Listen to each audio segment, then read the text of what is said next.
Assalamualaikum warahmatullahi wabarakatuh. Nama saya Syekh bin Rusmin.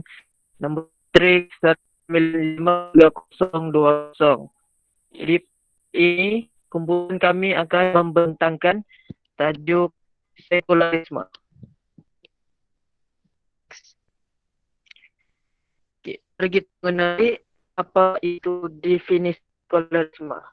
Sekularisme kerajaan atau entiti lain harus wujud secara asing dari agama atau kepercayaan agama. Jadi maksudnya sini semua yang berkaitan dengan kerajaan atau entiti lain harus terasing dari agama. Yang bisa macam politik, dia tidak boleh dikaitkan dengan agama. Dia mesti terasing. Agama, politik. Jadi itu kes. Kita berikan hak yang bebas. Perhatian akan agama. Maksudnya ini masalah tambah tanpa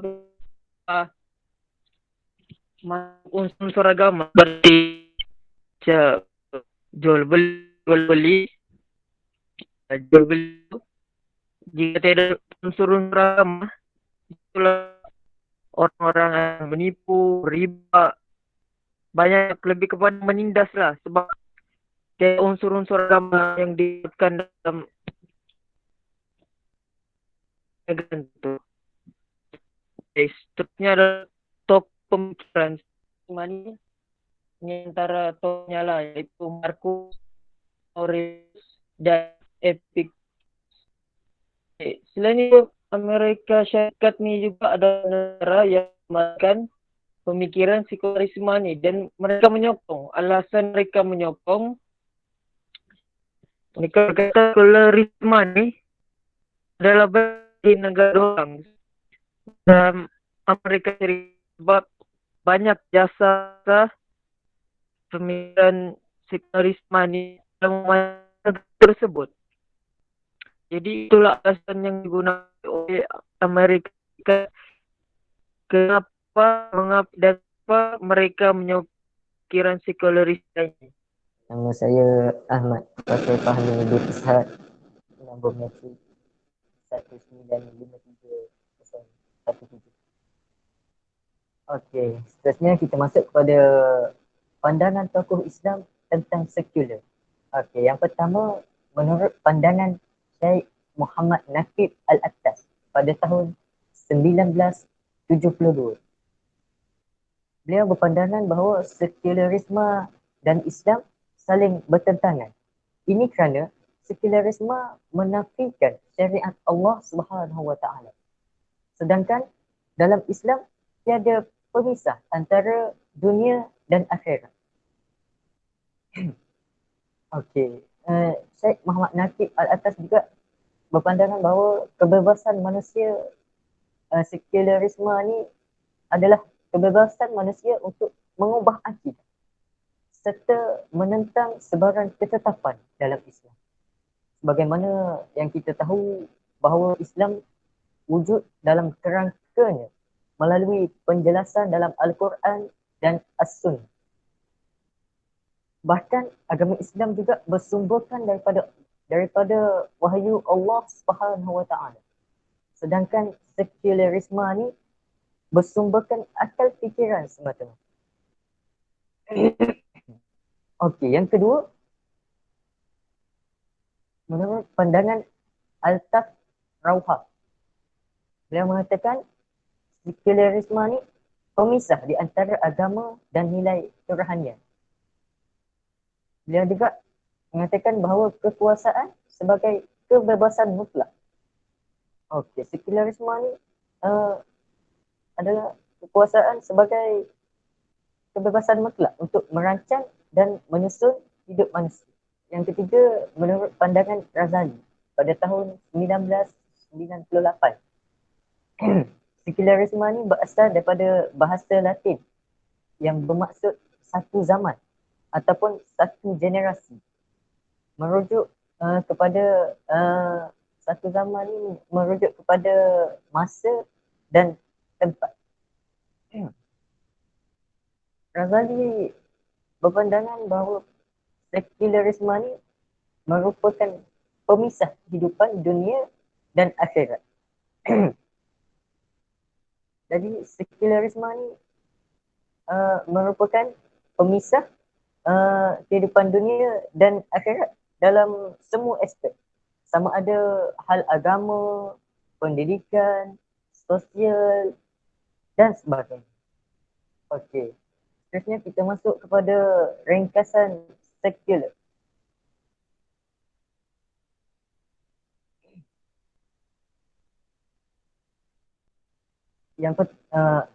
Ringkasan umum sekular. Okey. Pada umumnya sekularisme ni telah muncul di Eropah. Lebih khusus dan tepat lagi, sekularisme ni bermula di Itali pada abad pertengahan. Sekularisme ni berasaskan pemisah agama dari segala hal. Sekularisme menolak peraturan syariah dan lebih suka peraturan selain dari syariah Islam. Bismillahirrahmanirrahim. Nama saya Muhammad Najmi bin Abdul Aziz. Nombor metrik 1953010. Okeylah, baiklah. Asas-asas sekularisme. Yang pertama iaitu pemisahan agama dan kehidupan. Fahaman sekularisme ini telah memisahkan unsur-unsur nilai agama dalam kehidupan. Contohnya manusia hidup sekadar hanya hidup kelahiran, hidup semasa di dunia dan juga mati, dan selepas itu tiada kehidupan akhirat dan tiada konsep pengabdian kepada Tuhan dan kehidupan abadi selepas kematian. Maksudnya di sini fahaman sekularisme ni sekadar hanya fahaman manusia itu hidup dan mati, dan kemudian mati adalah penamat seseorang manusia itu. Yang kedua iaitu penyingkiran keputusan agama dan berurusan dengan manusia semata-mata. Okey. Fahaman sekularisme ni telah menolak keputusan agama. Contohnya macam agama Islam telah menetapkan satu hukum, macam hukum untuk berkahwin antara adik-beradik adalah haram. Tapi bagi mereka yang bernafsukan akal fikiran manusia ini, mereka menetapkan suatu hukum berdasarkan mereka punya fikiran dan menolak menolak pendapat agama. Dan ketiga iaitu menghadkan urusan agama sebagai ibadah peribadi antara manusia dan hubungan dengan pencipta. Okey, dalam mereka yang berfahaman sekularisme ini mengatakan bahawa agama hanya sebagai ibadat peribadi manusia tersebut. Contohnya macam di Jepun, agama mereka tidak mengambil berat dalam konteks pekerjaan, yang mana amalan agama tidak boleh dicampur dengan urusan manusia. Seterusnya iaitu pemisahan agama dengan akhlak dan pendidikan. Okey, mereka yang berfahaman sekularisme ini berteraskan pendidikan yang bersifat jasmani, iaitu luaran. Contohnya daripada logical, daripada diorang punya penakkulan mereka, dan mereka tidak menilaikan sifat rohani dan akhlak dan nilai keagamaan dalam diri, yang mana akan menyebabkan nilai pembangunan insan mereka terbejat. Okey, seterusnya yang kelima ialah mempercayai bahawa agama tidak berkaitan dengan urusan kerajaan. Contohnya macam sekarang ni banyak kerajaan negara Islam tidak menggunakan hukum hudud, yakni hukum Allah, dan mereka lebih menggunakan undang-undang konvensional. Lepas itu kita nampak fahaman sekularisme telah menyerap masuk ke dalam urusan kerajaan di negara-negara Islam. Okey, yang seterusnya adalah contoh sekularisme dalam pendidikan di Malaysia. Yang pertama, pencampuran lelaki dan perempuan kita pengajian.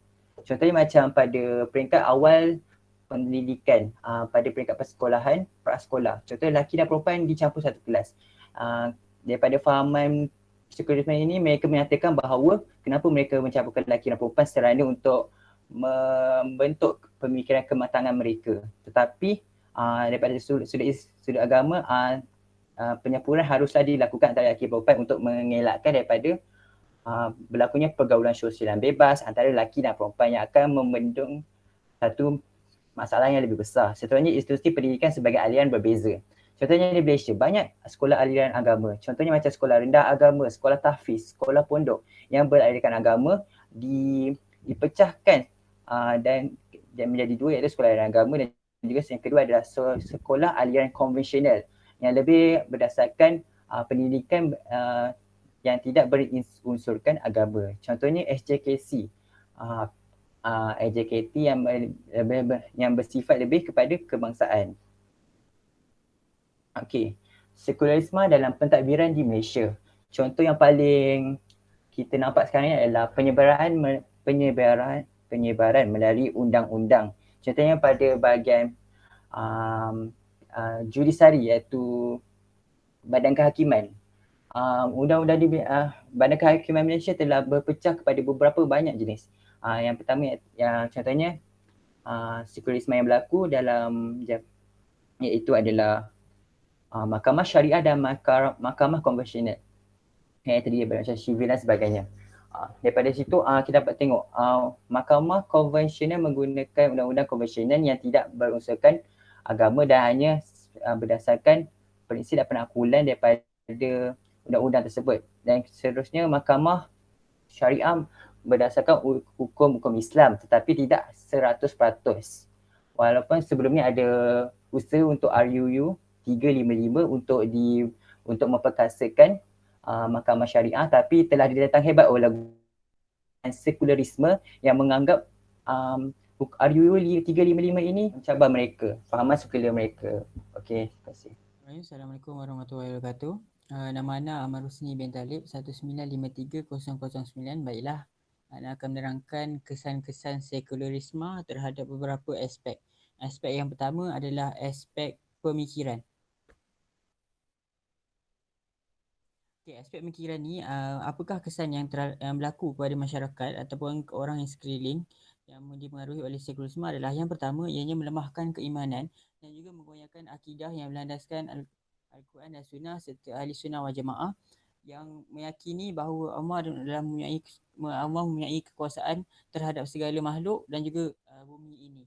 Yang keduanya, kesannya adalah mereka akan meragui iaitu rukun iman dan rukun Islam sebagai pegangan hidup. Maka ini akan mengakibatkan kekeliruan dan rapuh dalam diri mereka sejak daripada dilahirkan hingga ke dewasa kerana pengaruhnya aliran barat.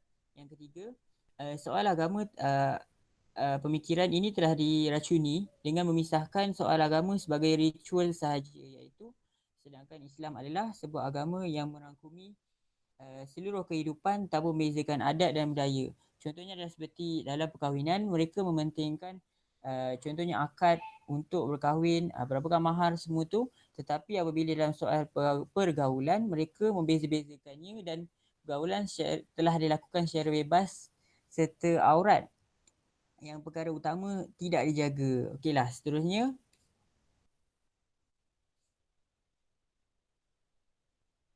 Sekularisme dari sudut sosial, kesannya kepada masyarakat dan juga sekeliling serta negara adalah yang pertama, pengasingan agama dari pentingnya agama, iaitu ianya mengakibatkan jiwa kosong dan juga berlakunya peningkatan masalah mental ataupun masalah psikologi yang tidak normal, yang ini mengakibatkan berlakunya walaupun mereka mempunyai kehidupan yang mewah, keluarga yang nampak bahagia, tetapi jiwa mereka tetap mencari suatu perkara yang kosong, iaitu agama. Sedangkan Islam telah menetapkan bahawa pegang pada agama maka ianya akan merangkumi segala-galanya dalam kehidupan. Okey, yang kedua kesannya dalam aspek sosial adalah berlakunya kebebasan, iaitu arak, dadah, AIDS berlakunya secara berleluasa kerana ianya telah berlaku kerana pemisahan agama itu sendiri dalam kehidupan mereka. Mereka menolak agama itu buta-buta. Dan juga yang paling baru adalah apabila wujudnya LGBT ataupun gender equality yang meminta bahawa ianya mengganggu sosial, ianya perlukan kesamarataan. Okey, yang ketiga adalah majlis-majlis agama dipisahkan dengan majlis-majlis seperti contohnya pesta ataupun karnival. Mereka mengatakan bahawa ianya tidak relevan dan ini yang contoh kesan-kesan terhadap sekularisme terhadap sosial. Okey, seterusnya adalah kes pergaulan ataupun iaitu contoh yang terbaik adalah Ratu Cantik. Ratu Cantik yang ketika suatu masa dulu pernah ditegur oleh ulama, tetapi ianya telah dihentam hebat oleh masyarakat sekeliling kerana mengatakan bahawa ulama hanya perlu bercakap tentang isu agama.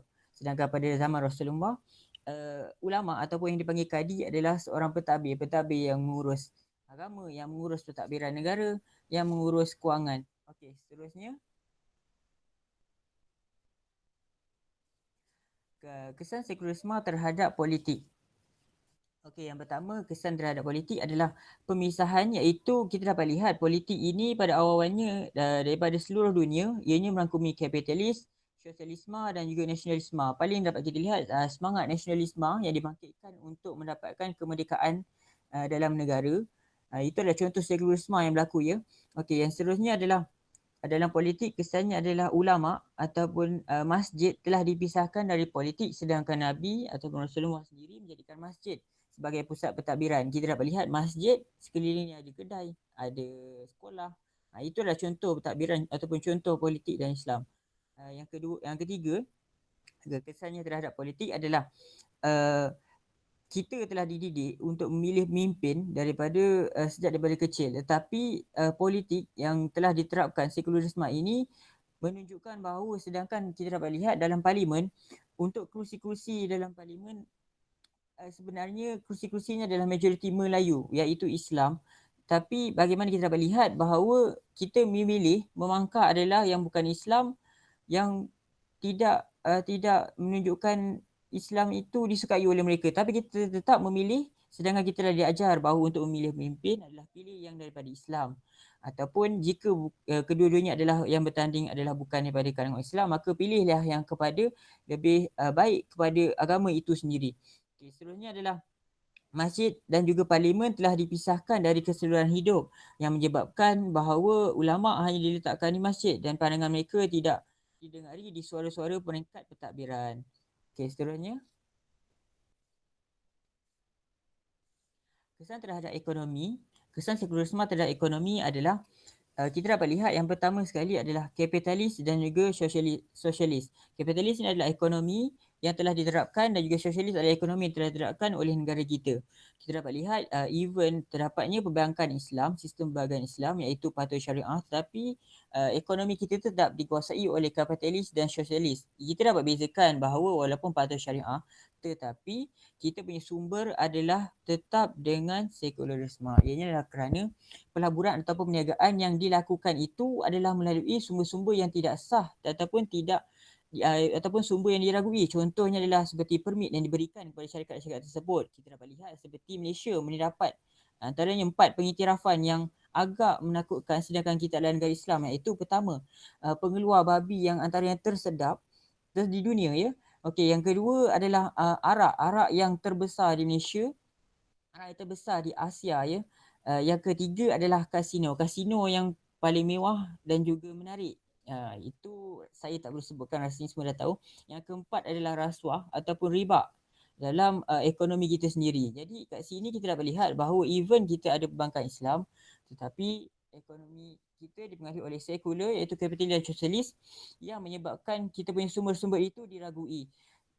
Dan ianya juga kita dapat lihat apabila ekonomi kita sebetulnya pada zaman Rasulullah, cukai hanya dibayar untuk golongan yang bukan Islam, manakala zakat untuk golongan Islam. Tetapi kita dibebankan umat Islam pada hari ini perlu memberi cukai dan juga zakat, sedangkan yang bukan Islam perlu hanya membayar cukai. Dan cukai juga dikawal dengan kenaikan yang berluasa oleh setengah ahli politik. Okay, seterusnya kesan sekularisme terhadap kesan sekularisme terhadap pendidikan. Yang pertama adalah pendidikan kita telah diubah corak yang berteraskan kepada sistem pondok ataupun sistem madrasah oleh pedagang-pedagang pada zaman dahulu sebelum tanah Melayu merdeka.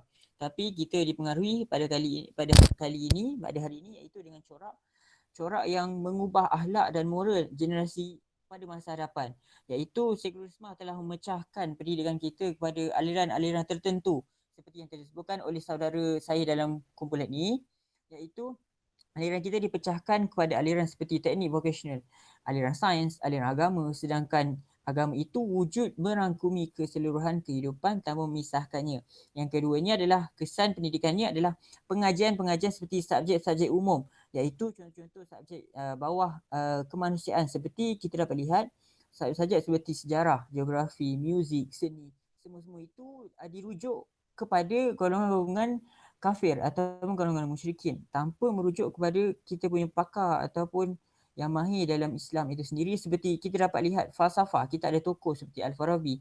Manakala dalam geografi, muzik, astronomi kita ada Ibn Sina, Al-Hindi, ramai lagi ataupun Syekh Al-Kelantani daripada Tanah Melayu sendiri telah menunjukkan bahawa kita dapat lihat sekulerisme dalam pendidikan semakin menebal dan ini menyebabkan wujudnya bercambah generasi baru, pemikiran-pemikiran yang cuba untuk menerapkan kesamarataan dan macam-macam lagi, na'udzubillah. Okey, seterusnya kesan terakhir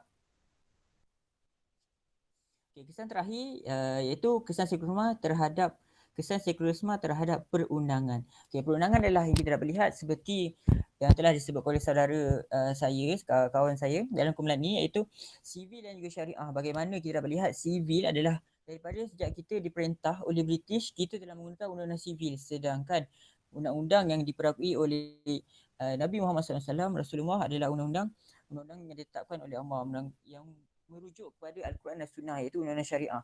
Kita dapat lihat bagaimana kedudukan syariah itu sendiri. Undang-undang syariah ataupun mahkamah syariah itu diletakkan di bawah daripada mahkamah sivil. Kita dapat lihat juga di Malaysia terdapat terlalu banyak, iaitu mahkamah adat, mahkamah untuk Sabah Sarawak, dia diasingkan, sedangkan Islam itu boleh mencakupi segala-galanya. Kita juga dapat lihat semakin sangat pemikiran pada masa kini generasi muda untuk mewujudkan kesamarataan dalam perundangan, sedangkan Islam itu merangkumi, Islam itu adalah kehidupan yang syumul. Kita dapat lihat bahawa kesamarataan dan juga al-adalah itu keadilan adalah berbeza. Islam tidak menerapkan kesamarataan, Islam menerapkan al-adalah, iaitu keadilan untuk semua, tetapi ada hadnya tertentu. Contoh yang kita dapat lihat adalah seperti laki adalah untuk memimpin, perempuan adalah orang yang akan dipimpin. Itulah contoh yang terbaik. Ataupun kita dapat lihat bagaimana undang-undang syariah ini telah pun digubal mengikut apa yang perlu kepada agama dan juga merangkumi segala-galanya sejak daripada zaman Nabi hingga sekarang. Ianya tidak akan berubah, ianya tidak ketinggalan. Tetapi undang-undang manusia boleh dibeli, boleh diubah-ubah mengikut kesesuaian ataupun nafsu seorang manusia itu. Okay, baiklah. Sekian daripada saya untuk kesan sekulerisme.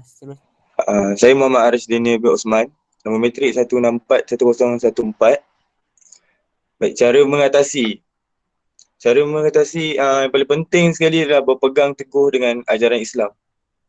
Kita ambil contoh daripada segi politik, pemimpin kenalah mentadbir negara mengikut ajaran Islam, itu Al-Quran dan Sunnah. Seterusnya ekonomi, saya ambil contoh jual beli. Jual beli ni ada yang ambil yang ada unsur kenaikan bunga, riba. Cara mengatasi dia adalah kita kena jual dengan adil. Tak ada lebih, tak ada kurang. Seperti mana yang diajarkan oleh Rasulullah SAW. Yang ketiga, sosial. Sosial, cara mengatasi dia, kita kenalah, salah satunya kenalah jaga hak pergaulan antara ajnabi, iaitu antara lelaki dan perempuan. Jadi satu, pergaulan antara masyarakat tidak mengikut pangkat atau darjat. Sebab sekarang ni kita ada tengok apa yang kita lihat, siapa ada duit, siapa ada pangkat tinggi, dia ada kat atas. Siapa yang miskin, kerja biasa, dia berada kat bawah. Itu sebenarnya sepatutnya kita perlu elak untuk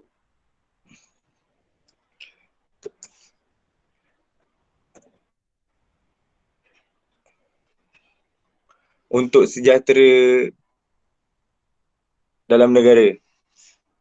Berpegang teguh terhadap ajaran Islam adalah faktor penting yang boleh menggugat dan membasmi unsur-unsur sekulerisme dalam kehidupan, termasuklah pemikiran dan seluruh peradabannya. Islam sebagai agama yang benar sudah pasti mempunyai satu sistem yang dapat memenuhi tuntutan kehidupan. Ia menjamin hak pemerintah dan rakyat seperti yang dilakukan di zaman Rasulullah SAW sewaktu mendirikan negara Islam yang pertama di dunia dan mengamalkan syariat Islam sepenuhnya. Jika kita lihat kembali sejarah umat Islam, sudah pasti keunggulan peradaban Islam akan dapat dijelmakan kembali dan segala idea pemikiran sekular dapat dikikis untuk penghidupan abadi dan sejahtera selama-lamanya, insyaAllah. Ini pendapat saya tentang sekularisme ni adalah tidak baiklah. Sebab ia lebih menolak kepada agama. Penting kita tahu kalau bertentangan kita. Kita terima sekularisme ni, kita boleh keluar. No, jatuh. Jadi, kita seorang sebagai Islam, kita mesti menolak pemikiran pemahaman sekularis ni. Sebab dia bertentangan kita. Itu daripada saya. Okey, rumusannya sekularisme ni adalah pemisah antara agama dan hal keduniaan. Malah sekularisme ni juga bertentangan dengan syariat Allah Subhanahu Wa Taala. Pandangan saya, rumus idea-idea pemikiran sekularisme ini adalah sangat-sangat patut ditolak kerana Islam itu sendiri telah syumul, iaitu telah mencakupi seluruh aspek kehidupan, daripada aspek cara pemakaian, makan, misalnya benda-benda yang kecil, cara mandi, adab bersama ibu bapa, bergaul dan sebagainya. Oleh itu, fahaman sekularisme ini sangat-sangat tidak bertepatan dengan untuk diamalkan dengan masyarakat Islam. Pandangan saya pula adalah sekularisme ini adalah perlu dicegah daripada awal, sejak daripada kita kecil, tidak kisah daripada aspek mana-mana pun, sosial ke, undangan ke, apa ke. Tapi yang paling penting adalah kita perlu pegang pada Al-Quran dan Sunnah dan juga ajaran yang telah diajar kepada kita. Selagi ia tidak bertentangan dengan agama, maka kita perlu lakukan perkara yang baik, perlu dilakukan, perkara yang buruk perlu dicegah dan juga ditegur. Baiklah, terima kasih. Sekularisme ni dia boleh menjejaskan kehidupan manusia dan seluruh peradaban Islam. Apabila peradaban Islam dicemari oleh unsur ini, akan menyebabkan maruah Islam tu sendiri dipersendakan dan mudahlah bagi musuh-musuh Islam menyerang kita secara fizikal ataupun melalui fahaman sesat. Umat Islam mestilah terlebih dahulu memperkuatkan benteng ketahanan diri untuk menghadapi segala rintangan dan cabaran yang akan atau bakal dihadapinya. Sebab itu kita ni adalah bersatu dalam pelbagai bangsa negara dalam menentang sekularisme atau ideologi yang boleh merosakkan pemikiran dan kehidupan umat. Sekian, terima kasih.